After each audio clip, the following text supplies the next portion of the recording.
Hello everyone, welcome to my channel. मैं हूं मनोज शर्मा और आज की क्लास में हम करने जा रहे हैं क्लास 11th का chapter financial statement with adjustment, जो कि एक मोस्ट इंपॉर्टेंट चैप्टर है।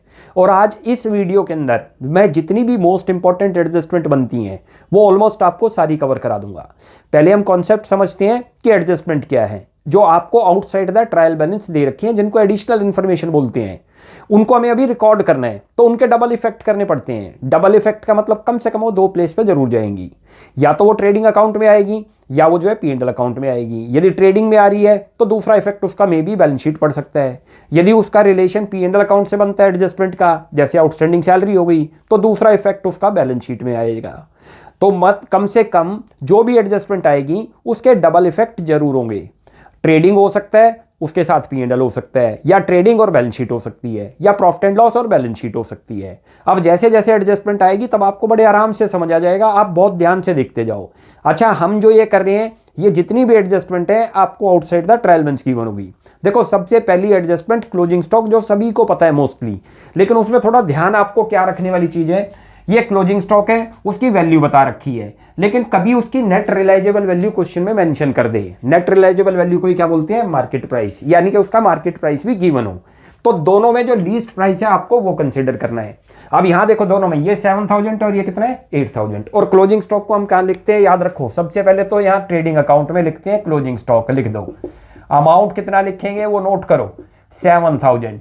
और बैलेंस शीट में किधर लिखते हैं क्लोजिंग स्टॉक को, याद करो, ये हमें मोस्टली सभी को पता है कि क्लोजिंग स्टॉक कहां लिखते हैं हम, असेट्स में और ट्रेडिंग अकाउंट की क्रेडिट साइड में। अब यदि इसकी डिजिट चेंज करो 6000 हो जाए, तो दोनों के अंदर लीस्ट प्राइस कौन सा बनता है 6000, तब हम 6000 लेंगे। क्लियर है? हमें दोनों में जब भी वैल्यू देगा तो जो दोनों में से कम वाली वैल्यू है, लीस्ट प्राइस है, उसको कंसिडर करना है। आपको ये ध्यान रखना है। अभी ये हमने ले रखी थी 7 और 8, दोनों में लीस्ट कौन सा दिख रहा था 7, तो 7 ले लिया। लेट करो वो 6 दे दे, तो दोनों में लीस्ट कौन सा दिखता है 6000, तब 6000 ले लेंगे दोनों में। क्लियर है? एक एडजस्टमेंट तो ये हो गई। अब सेकंड करते हैं, जो आउटस्टैंडिंग एक्सपेंस से रिलेटेड आ रही है, यदि उसका ट्रेडिंग से लिंक बनेगा तब क्या करते हैं, प्रॉफिट एंड लॉस से बनता है तब क्या करते हैं वो देखते हैं। अब ये एक्सपेंस दो तरीके के हो सकते हैं, डायरेक्ट और इनडायरेक्ट। देखो, सबसे पहले आ रही है आउटस्टैंडिंग वेजेज की, वेजेज आउटस्टैंडिंग, या कई बार स्टेटमेंट लिखी आएगी wages due but not yet paid. Meaning यही है कि आउटस्टैंडिंग वेजेज, वेजेज का लिंक का बनता है वेजेज इज डायरेक्ट एक्सपेंस, तो ट्रेडिंग में लिखा जाएगा। अच्छा, जाना दो जगह है, याद रख लो भाई। आपको जो वेजेज होगी वो गिवन होगी क्वेश्चन के अंदर, याद रख लो, जितनी भी है ये गिवन इन ट्रायल बैलेंस आपको दे रखी होगी। क्लियर है? उसमें प्लस करो जितनी आपकी आउटस्टैंडिंग वेजेज होगी। भाई आपको ट्रायल बैलेंस में दे ही रखी होगी वेजेज, वो पेड है ऑलरेडी, और ये एडजस्टमेंट आई, तो इसमें क्या करेंगे, जो वेजेज लिखोगे ट्रेडिंग अकाउंट में उसके अंदर लिखो और प्लस कर दो यहाँ पर 5000, और लेट करो कि आपको वेजेज गिवन ना हो ट्रायल बैलेंस में, तो डायरेक्ट क्या लिख दोगे, ये जीरो हो गई एक तरीके से, तो इसमें 5000 ऐड करके 5000 दिखा दिया। अच्छा, क्योंकि ये लायबिलिटी बनती है, पे ऑफ करनी है, तो लायबिलिटी साइड आएगी बैलेंस शीट में। या लिखो आउटस्टैंडिंग वेजेज, तो दो प्लेस हो गए ना, नोट किया हो तो आपने। ये हमेशा जितनी भी एडजस्टमेंट आएंगी डबल इफेक्ट करेंगी, याद रख लो। जर्नली आपको बैलेंस शीट में तो ज्यादातर दिखेगी, हमेशा नहीं दिखेगी। मोस्टली आपको एक इफेक्ट तो उसका बैलेंस शीट में होगा और दूसरा या ट्रेडिंग में या P&L में। अब एक और एडजस्टमेंट आ रही है, देखो, ये तो डायरेक्ट एक्सपेंस था। यदि लेट करो आपको सैलरी ड्यू आ जाए, तो सैलरी का लिंक क्या बनता है, सैलरी आपका इनडायरेक्ट एक्सपेंस है, प्रॉफिट एंड लॉस में लिखते हैं, ये भी आउटस्टैंडिंग है। लिख दिया ना, salary due but not yet paid, अभी दी नहीं है, इसी को क्या बोलते हैं, आउटस्टैंडिंग सैलरी या सैलरी आउटस्टैंडिंग।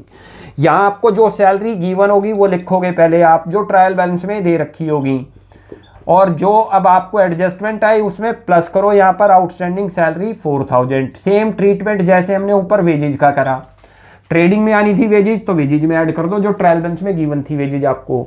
ऐसे ही आपको सैलरी, यदि ट्रायल बैलेंस में गिवन है तो सैलरी लिखोगे पहले और प्लस कर दो उसमें आउटस्टैंडिंग सैलरी। अब ये लायबिलिटी बनती है क्योंकि पे ऑफ करनी है, तो लायबिलिटी में चली जाएगी। यहाँ लिख दो आउटस्टैंडिंग सैलरी जितना अमाउंट आ रहा है। क्लियर है? 4000 रुपीज ये था।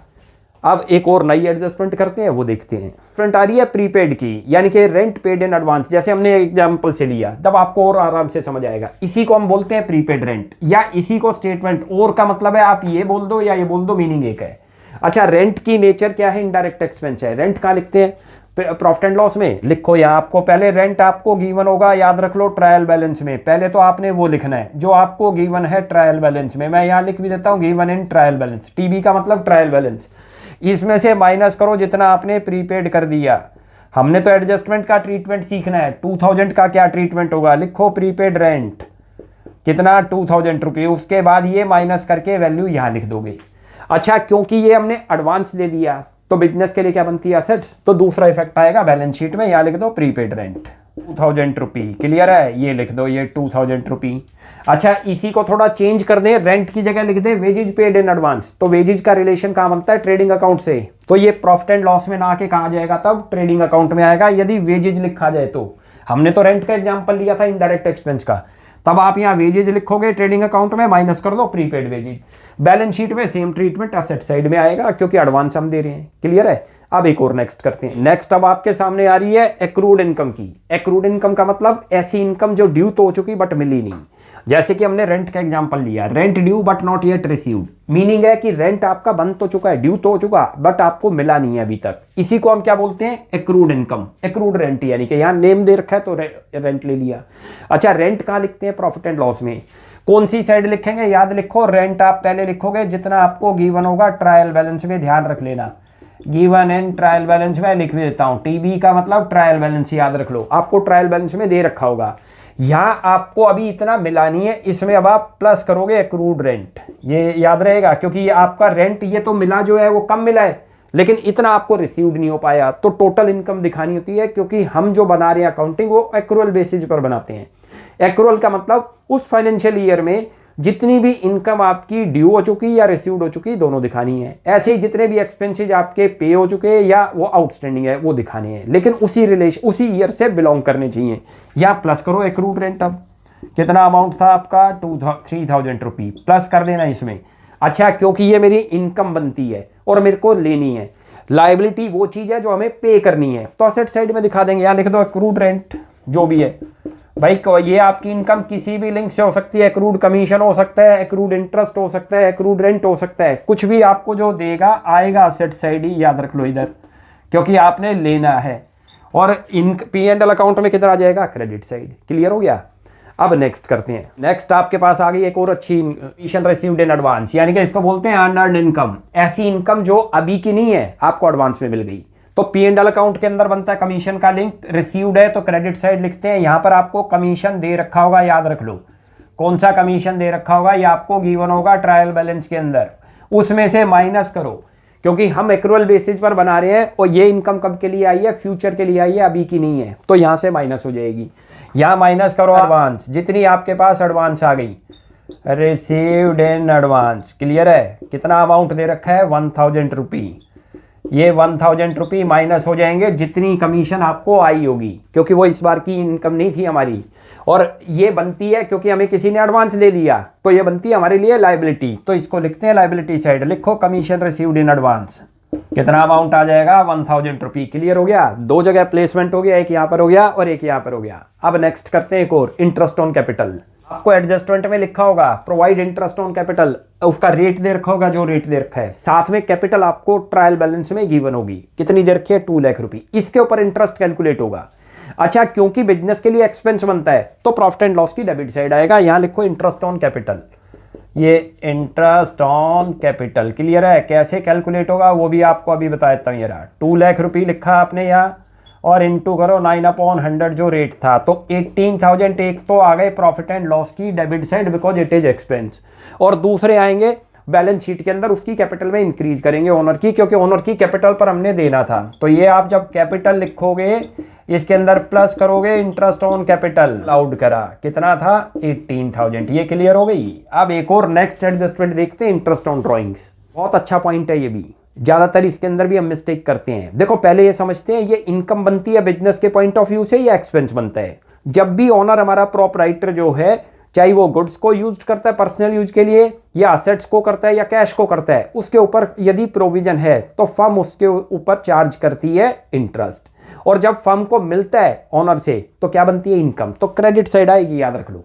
जैसे इंटरेस्ट ऑन कैपिटल फर्म को अलाउ करना पड़ता है, उसको देना पड़ता है, तो फर्म के लिए एक्सपेंस बना था, हमने डेबिट में लिया इससे पहले एडजस्टमेंट में। ड्राइंग्स हमारे लिए इनकम बनती है बिजनेस के पॉइंट ऑफ व्यू से है, तो यहां लिखो interest on drawings credit side, क्योंकि इनकम हो गई। इंटरेस्ट ऑन ड्राइंग्स अमाउंट कैसे आएगा वो भी आपको दिखा देता हूं। टोटल कितना अमाउंट है ये गिवन होगा आपको ट्रायल बैलेंस के अंदर, याद रख लेना। 1 लाख रुपी और इनटू करो रेट 8/100 करोगे तो 8,000 रुपी क्रेडिट साइड आ गई।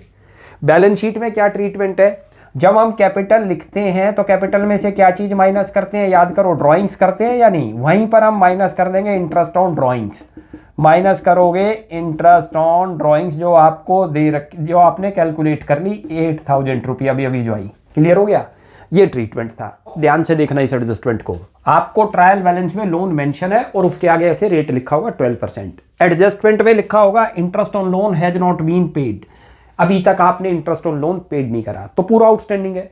इसके कई ट्रीटमेंट है, वो भी डिस्कस करते हैं। पहले तो देखो ये लिखा हुआ है कि आपने इंटरेस्ट पे नहीं करा और ट्रायल बैलेंस में इंटरेस्ट ऑन लोन गिवन ही नहीं है, इसका मतलब तो पूरा का पूरा आपका आउटस्टैंडिंग हो गया। लिख दो आउटस्टैंडिंग इंटरेस्ट ऑन लोन, क्योंकि एक्सपेंस बनता है तो इसके अंदर आ जाएगा। कितना अमाउंट दे रखा है 1 लाख रुपी, उसका 12% करो।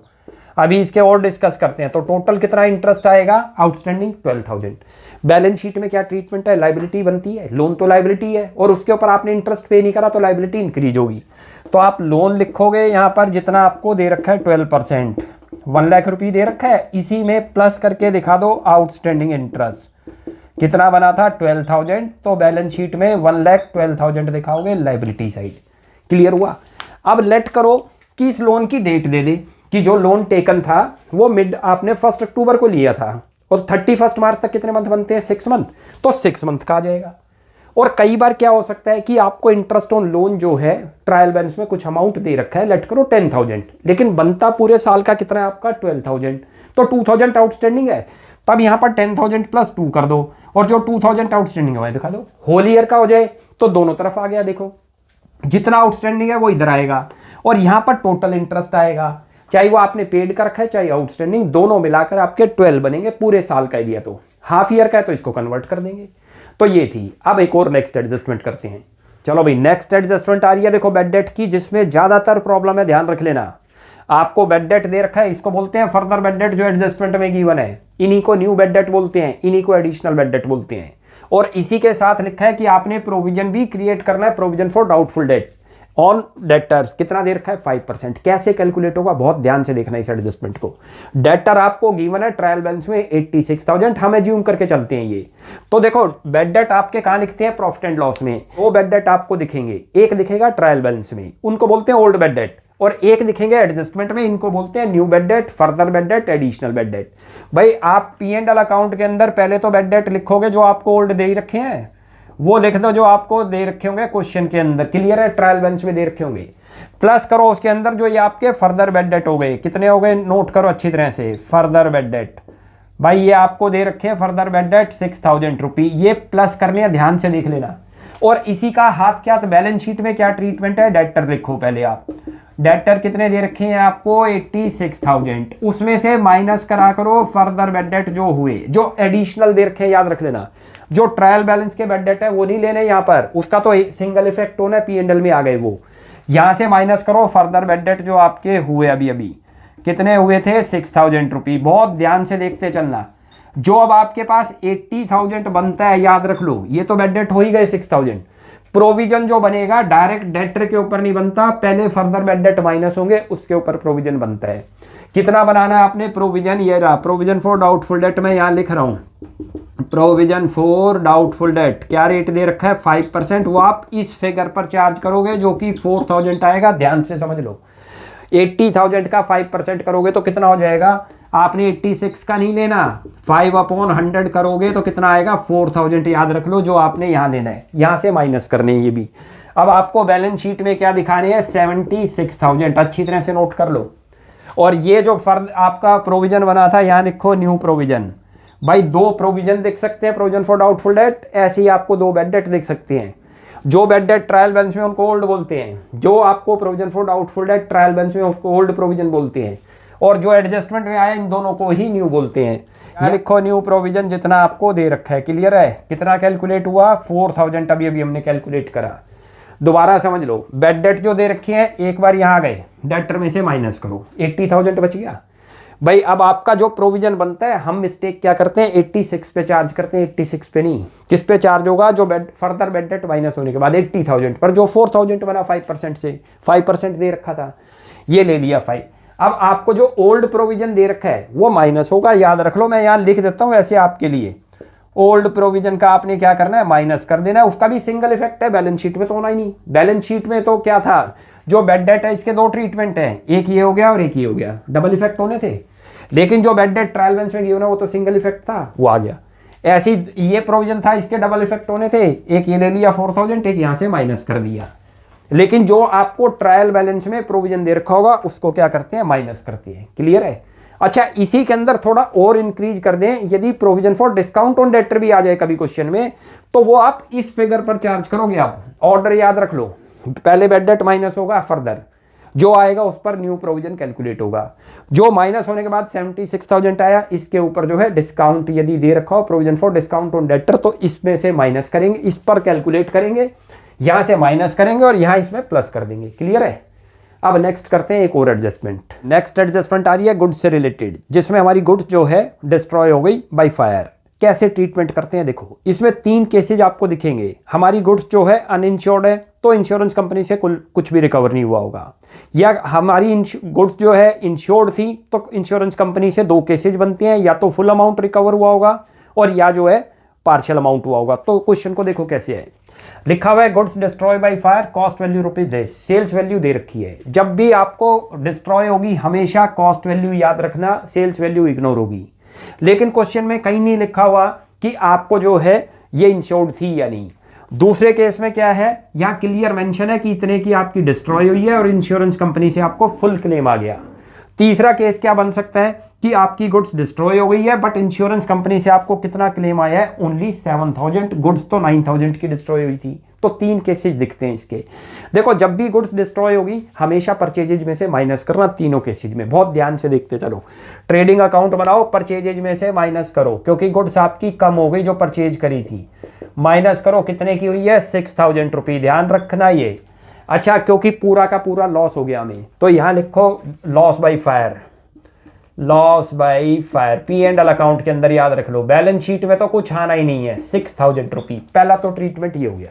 सेकंड केस देखो, सेकंड में लिखा है goods destroy by fire, cost value कितनी है, 5000। आगे लिखा हुआ है and insurance company has accepted full claim, insurance company ने आपका फुल क्लेम एक्सेप्ट कर लिया कि वो पे कर देंगे फुल क्लेम, क्योंकि इंश्योर्ड होगी हमारी। हमेशा परचेजेज में से माइनस करना है, ट्रेडिंग अकाउंट में याद रख लो। गुड्स के ऊपर आपको लॉस नहीं हुआ क्योंकि उतना अमाउंट आपको मिल जाएगा, किससे मिल जाएगा, इंश्योरेंस कंपनी से, तो P&L में नहीं आएगा। जैसे यहां पर तो लॉस हुआ था, प्रॉफिट एंड लॉस में दिखाना पड़ेगा क्योंकि हमारे लिए लॉस हुआ। लेकिन इस केस में तो लॉस हुआ नहीं, ठीक है, हमारी गुड्स डिस्ट्रॉय हुई बट उसकी रिकवरी हो रही है ना, तो नील हो गया इफेक्ट। बैलेंस शीट में चले जाओ, असेट साइड के अंदर लिखो इंश्योरेंस कंपनी क्लेम, इतने का है पूरा 5000 रुपये, बैलेंस शीट में असेट साइड दिखा देना है हमने। अब तीसरा केस देखो जो सबसे इंपॉर्टेंट है, ये सारे एक ही रिलेटेड है, सारे के सारे गुड्स डिस्ट्रॉय से हैं। तीनों केस में परचेजेज में से हमेशा माइनस होगा, याद रखना। लिखा है goods destroy by fire, cost value कितनी दे रखी है, 9000, और insurance company has accepted claim for of ₹7000, पूरा नहीं पास करा, 7000 ही करा। पहले तो परचेजेज में से माइनस करो, या जो आपको अभी मैंने बताया कितना माइनस होगा, 9000 रुपये, याद रख लेना। परचेजेज गिवन होगी ट्रायल बैलेंस में। अच्छा, प्रॉफिट एंड लॉस में कितना लॉस दिख रहा है, 9 का आपको गुड्स लॉस बाय फायर हुआ, लेकिन इंश्योरेंस कंपनी उसमें से कितना पे कर देगी हमको फ्यूचर में, 7, तो 2000 का ही तो लॉस हुआ, वो दिखाओ यहाँ, लिखो लॉस बाय फायर 2000 रुपये। ये समझ आ गया 2000 कैसे आया, 9000 माइनस करो, 7 तो मिल ही जाएंगे हमें, तो 2 का ही तो लॉस हुआ। क्लियर है। P&L की डेबिट साइड आ जाएगा। बैलेंस शीट में पैसे लेने हैं हमने इंश्योरेंस कंपनी से, यहाँ लिख दो इंश्योरेंस कंपनी क्लेम, इतना अमाउंट लिखोगे 7000, जितना मिलेगा याद रख लो। आपने नोटिस किया जब भी गुड्स डिस्ट्रॉय हुई, देखो 6000 रुपये इसमें थे तो परचेजेज में से माइनस, यहाँ पर 5000 थे तो 5 माइनस, इसमें 9000 थे तो 9 माइनस। हमेशा परचेजेज में से तो पहले माइनस करना है। यदि आपको इंश्योर्ड नहीं थी या पार्शियल इंश्योरेंस कंपनी से मिला तो P&L में भी आएगा। जैसे इसमें तो कुछ लिखा ही नहीं था इंश्योर्ड है या नहीं, क्योंकि इंश्योरेंस कंपनी का कोई जिक्र नहीं, तो हम मान के चलते हैं अनइंश्योर्ड है, तो पूरा P&L में आएगा, मिलेगा ही नहीं कुछ। ये 2 केस थे जिनमें हमारी इंश्योर्ड होगी गुड्स, इसमें फुल अमाउंट रिलीज हो गया तो P&L में आना ही नहीं, बैलेंस शीट में दिखाओगे एसेट साइड। इसमें पार्शियल अमाउंट आ रहा है, 7000 ही पास करा उन्होंने हमारा लॉस, तो 9000, तो 2000 का लॉस हुआ, वो P&L में दिखा दो। क्लियर हो गया। एडजस्टमेंट भी जो आ रही है वो गुड्स से रिलेटेड है, उसमें भी 3 पॉइंट है गुड्स के। देखो अब लिखा है goods of ₹3000 used by proprietor for personal use. यदि पर्सनल यूज के लिए निकालता है तो देखो, जब भी गुड्स यूज्ड होगी, इससे पहले भी हमने ट्रीटमेंट करे गुड्स के जिसमें लॉस्ट हुआ था, परचेजेज में से हमेशा माइनस। ऐसे ही लिखा जाए गुड्स गिवन है चैरिटी, चैरिटी को दिया, परचेजेज में से माइनस। अभी जैसे इनके आएंगे करते हैं ट्रीटमेंट। पहले तो ये याद रखो, परचेजेज ट्रेडिंग अकाउंट बनाओ, परचेजेज में से माइनस करो। जब भी गुड्स यूज्ड होगी याद रख लेना, माइनस करो कितने की गुड्स यूज्ड हुई है, ये रही। अच्छा, क्योंकि ये प्रोपराइटर ने यूज कर ली, प्रोपराइटर मतलब ओनर ने, तो ये पर्सनल यूज के लिए करी है, तो ड्राइंग्स बनेगी। या कैपिटल में से माइनस करोगे, आप याद रख लेना एज ए ड्राइंग्स। क्या करेंगे यहाँ, माइनस ड्राइंग्स करके इसको कितना अमाउंट दिखा रखा है, ₹3000। क्लियर हो गया, कैपिटल में से माइनस बैलेंस शीट में, और ट्रेडिंग में से परचेजेज में से माइनस। गुड्स का तो जब भी यूज्ड हो तो समझ लो परचेजेज में से तो माइनस होनी ही है। इससे पहले हमने गुड्स लॉस्ट बाय फायर भी देख लिया था, परचेजेज में से हमेशा माइनस। अभी और केस से और क्लियर होगा। लिखा है गुड्स गिवन है चैरिटी, हमने चैरिटी के लिए गुड्स दे दी।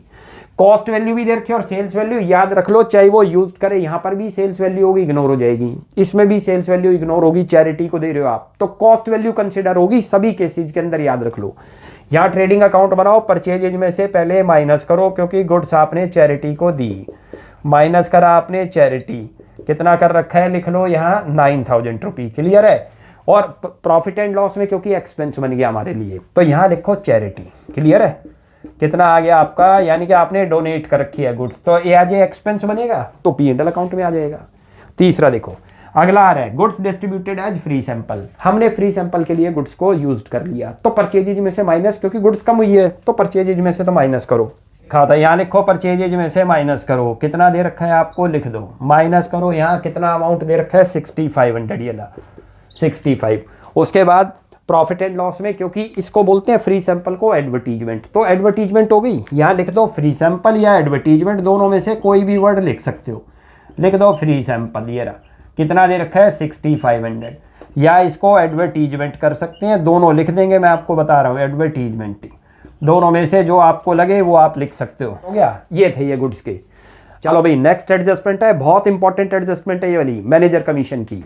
इसके अंदर दो सिचुएशन दिखती हैं, याद रख लो। मैनेजर के साथ डिसाइड होता है कि उसको जो है हम कमीशन देंगे प्रॉफिट के ऊपर, जो नेट प्रॉफिट आया होगा, लेकिन उसमें दो सिचुएशन दिखती हैं कि हम उसको जो कमीशन देखें before charging such commission on profit पर देंगे, यानी कि उसका कमीशन पहले माइनस होने से पहले वाले प्रॉफिट पर देंगे, या आफ्टर चार्जिंग सच कमीशन, उसका भी कमीशन माइनस होगा, उसके बाद उसको कमीशन मिलेगा। तो कैसे करते हैं, देखो देखो, यदि क्वेश्चन में बिफोर चार्जिंग लिखा है, बिफोर चार्जिंग का मतलब उसका कमीशन होने से पहले वाले प्रॉफिट पर, तो आपको नेट प्रॉफिट दे रखा होगा क्वेश्चन में, जो हम कैलकुलेट कर लेंगे P&L अकाउंट में, वर्किंग में निकालना है, डायरेक्ट वहां नहीं लिखना आपने, इनटू करोगे रेट ऑफ कमीशन जितना दे रखा होगा, लेट करो 10% हो, 15% हो, 8% वो लिख दोगे, डिवाइडेड बाई 10। और ट्रीटमेंट क्या करेंगे, दोनों केस में सेम ट्रीटमेंट होगा, कैलकुलेशन अलग है। अब नेक्स्ट आ रहा है देखो आफ्टर चार्जिंग, इसका मीनिंग क्या होता है, बहुत ध्यान से समझो इसको।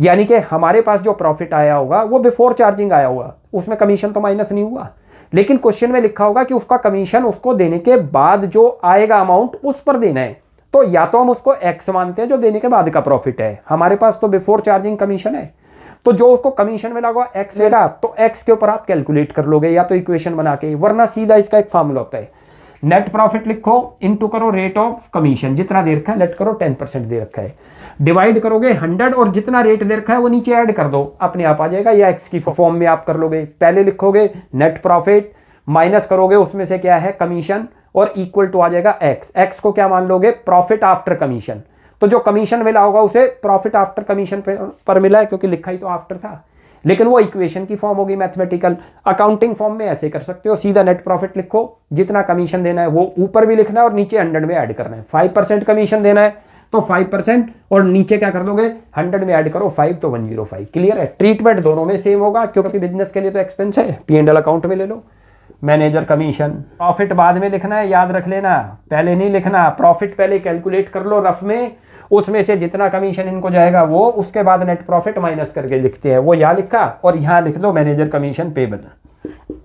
दो जगह जाना है, याद रख लो, एक तो बैलेंस शीट की लायबिलिटी साइड, क्योंकि पे करना है आपने, अभी पे नहीं कर रखा। क्लियर है, तो दो ट्रीटमेंट है, दोनों केस में ट्रीटमेंट सेम है। बिफोर चार्जिंग है तो सीधा निकाल दो, जो नेट प्रॉफिट आया उसका 10% दे दो, लेट करो 10% दे रखा है वो लिख दिया। मैं एज्यूम करता हूँ 2 लाख का प्रॉफिट आया, 10% कमीशन बनता है 20,000, तो P&L में आप सीधा 2 लाख नहीं लिखोगे, 20,000 तो मैनेजर कमीशन पेबल और 1,80,000 आपका नेट प्रॉफिट आएगा, क्योंकि जो प्रॉफिट आया उसमें मैनेजर को जाना है अभी, तो बचेगा तो कम अब आपके पास, तो 1,80,000। क्लियर है।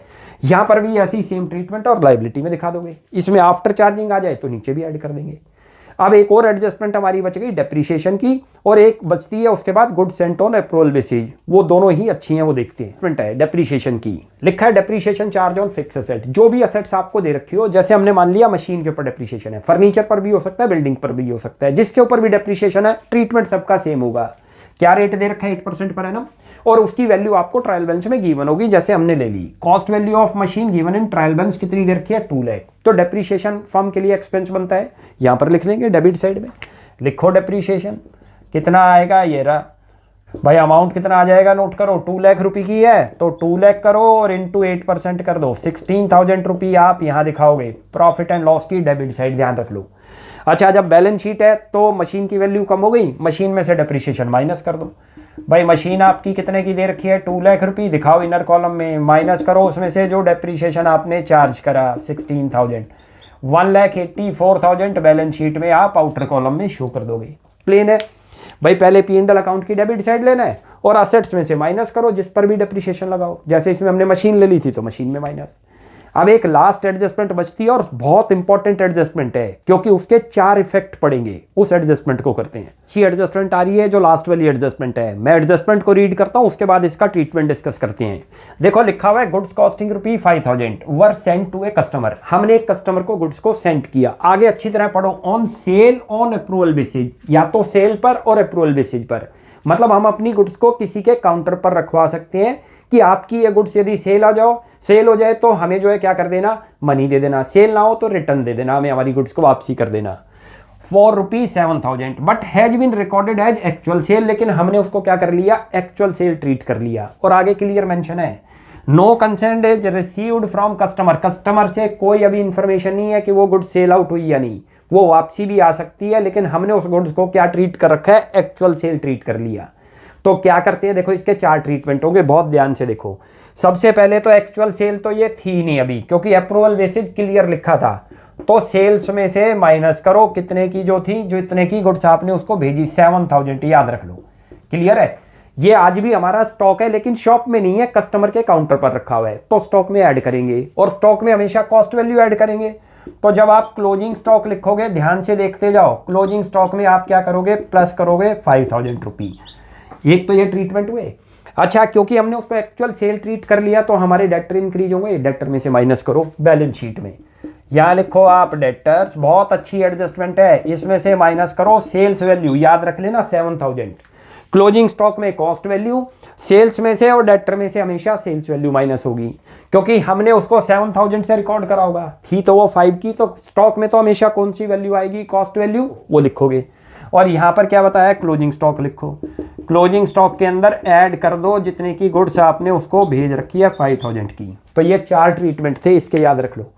और एक और चीज आपको बताता हूं, यदि क्वेश्चन में प्रोविजन भी हो, प्रोविजन फॉर डाउटफुल डेट, और ये एडजस्टमेंट भी है, तो पहले डेटर में से 7,000 माइनस होंगे, उसके बाद प्रोविजन बनाना, ध्यान रखना।